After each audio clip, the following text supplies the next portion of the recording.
l'histoire de Ardullah, c'est de raconter le Maroc depuis la Mauritanie tangitane, à travers des tableaux, depuis la Mauritanie tangitane jusqu'au règne de Sa Majesté Mohamed VI, en passant par différentes périodes, Youssouf ibn Tachfine, Mansour Déby, la résistance à l'époque du protectorat, la marche verte, et puis et l'histoire se déroule à travers des jeunes qui, pendant la période du Covid, font des discussions sur l'histoire et commencent des recherches et ils découvrent un certain Ptolémée, Batlémos, Ptolémée le Mauritanien, qui, paraît-il, a gouverné à l'époque à Rome à la place de Caligula quand il est devenu un peu fou.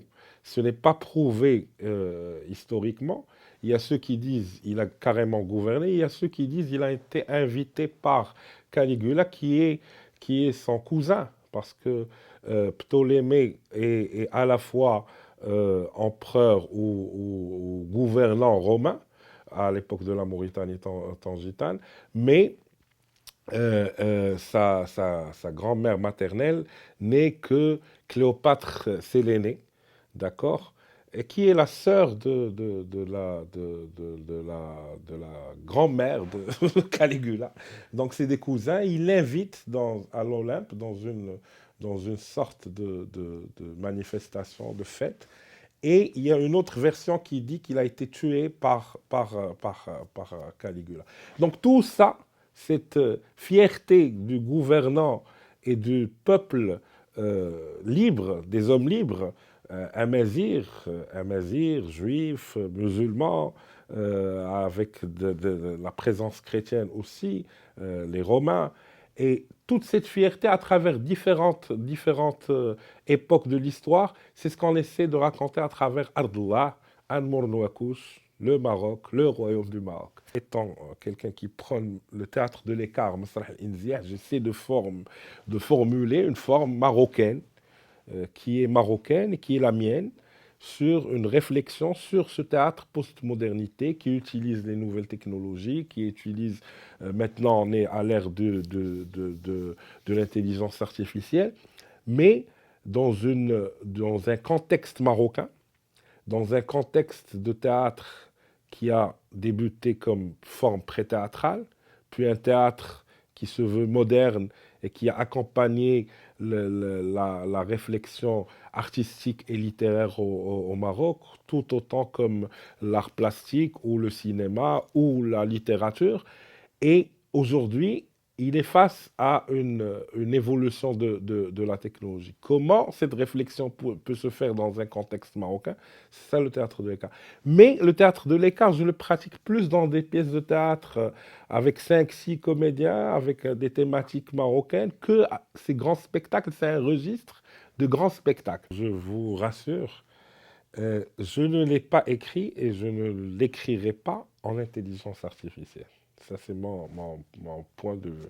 Je pense que l'intelligence artificielle, ça veut dire les logiciels qui font gagner du temps pour quelqu'un qui va écrire, parce que, par exemple, Ardullah, pour arriver à cette pièce de théâtre, il fallait chercher sur 27 grands livres, grands ouvrages, donc c'est des pavés, chercher de grandes recherches sur Internet, collaborer en écriture, c'est mon scénario, ma dramaturgie, mais collaborer avec des spécialistes de l'histoire, comme notre amie, la grande romancière et prof d'histoire Melika Ertlen, que pour ne pas citer qu'elle. Et puis il y a eu aussi sur le niveau du Zégel, de la poésie, le grand poète marocain Mourad Qadé. Donc il y a eu un travail de collaboration avec les humains et l'intelligence humaine, pas avec les robots.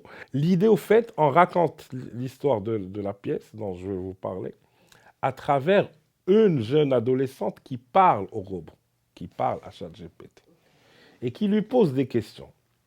Les spécialistes de l'intelligence artificielle vont dire que si vous ne domptez pas le robot, il ne va rien vous donner.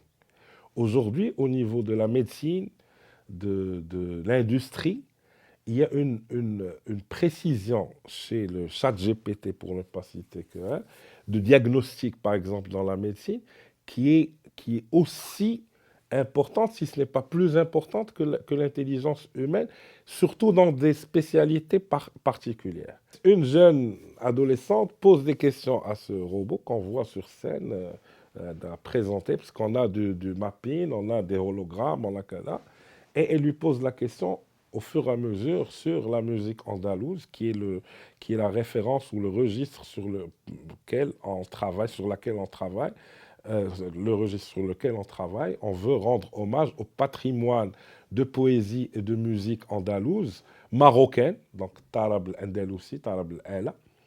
Et à chaque fois, il refuse de lui donner des réponses précises. Et mine de rien, il lui dit on a besoin de deux mobsétain, de deux halaïqiya, qui ont l'oralité, parce que ce genre de patrimoine n'est breveté, pour revenir au terme, qu'avec l'oralité, n'est transmis qu'avec l'oralité.